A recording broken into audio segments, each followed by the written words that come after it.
Welcome back, I'm Captain Xavier, and a couple of months ago, Torin from the Flip Flop Foam Factory reached out to me and asked if I wanted to review the Ogre. I had no idea what the Ogre was, and he informed me that it was this very unconventional looking thing. And I said, by all means, send it on over. And it's taken me so long to review it because when it first arrived it had some issues and I set it aside and it got forgotten because I'm a putz, but I've gotten to it now. So we're going to go to the Chronograph and get you some FIPs, and then we're going to take it to the range, and we're going to see if I can hit anything, and then we're going to come back here and we're going to talk about it. Here we go. Right, see if we can get this thing to range 52, 54, 58, 49, and finally 52. So fairly consistent.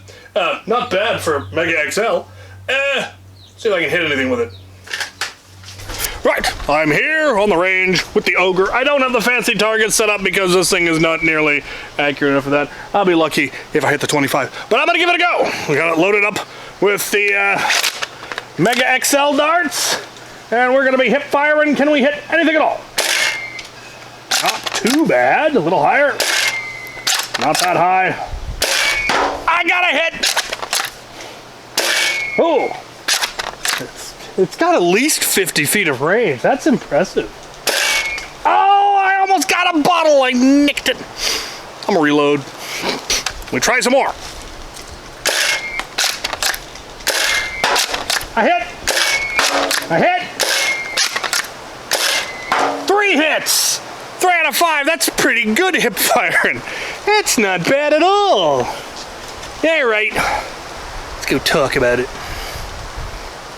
Right. That is actually really a lot of fun. The ergonomics are weird. It's a very unconventional design, an unorthodox design. It was meant to be sort of a gag blaster, a meme blaster, and for that, it's fantastic. It is silly, it is enjoyable. You can, fire Mega XL. It's neat. There are some cool potential features, some cool design work in here. The actual engineering is fantastic. It's solid as a rock. I've got nothing to say about the engineering of it. I do have some stuff to say about the design of it. Starting with the issue that it had when it first arrived, where it wasn't catching. The catch wouldn't engage. And it turns out that's because the entirety of the tensioner on the whole catch trigger return is a very underpowered bungee string. And that is simply not enough to hold that heavy spring back. So I was able to get it working using a nylon strap that is holding an Adventure Force dart head in place, pushing on the bottom of the catch. Works brilliantly. A better design would be to just 3D print a plate that glued or screwed right here that was holding a spring that was pushing on that, which is what I will eventually do. But this is what I could do with no tools and no time to get it to work so I could do this review.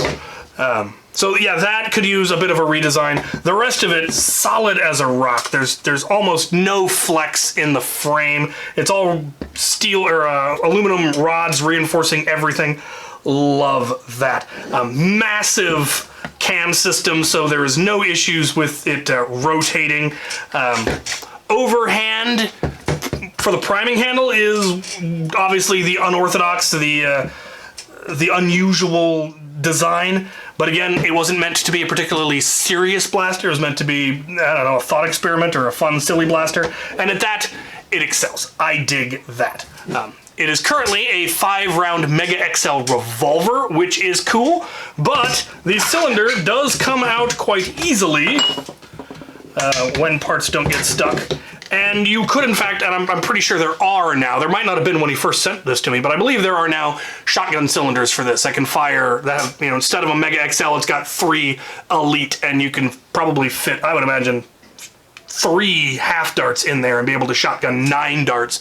Given that this thing has the power to fire Mega XL 50 feet, it should be able to fire 9 half darts at least 30 feet, I would imagine. I'd love to get one of those cylinders. They're probably available. The files are available on printables. The link will be in the description. So I probably just need to grab the files and print myself one so that I can have the 2. The whole drop cylinder design is really, really well done. I like that.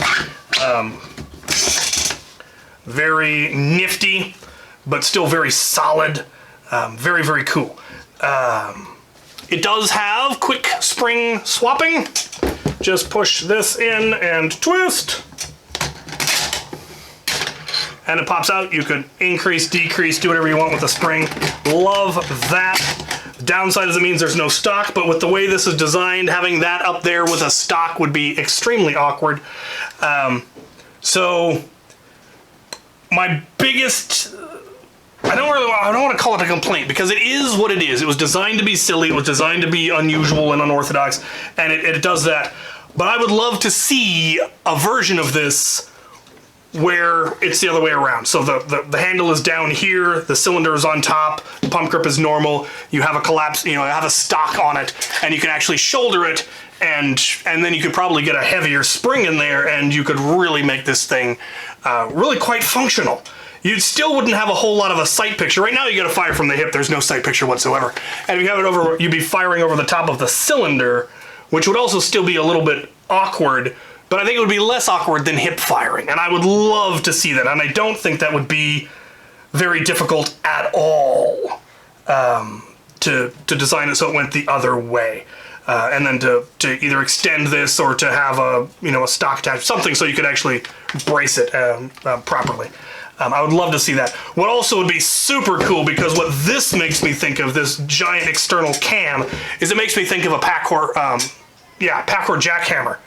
I think that's the name. I know it's the jackhammer. I think it's the Pacor jackhammer, which was a bullpup version of this, basically, where you'd move this to the back and then have a regular pump grip. Now that would make for a very long barrel for Mega XL.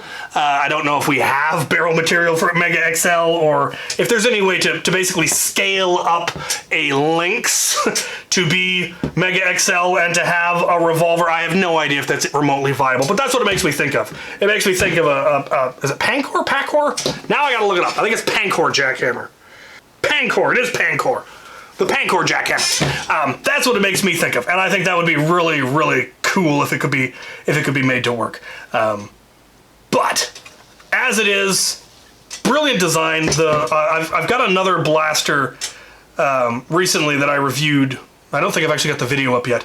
That used the aluminum rods to reinforce everything, and it took all the flex out of the system. And I really like that design concept that seems to be showing up more and more often, making for some very, very solid blasters there. I mean, even though you're priming, oh, there we go. It's neat. I dig it. So, links to everything will be down in the description. Flip Flop Foam Factory on Etsy, the printables page. Hardware is available through Silver Fox Industries. I'll put their link in there as well. Let me know what you guys think of this as it is, and what you think could be done, or what kind of designs you think would be a big improvement. So, my thanks to Torin for sending me this, and my thanks to you guys for watching.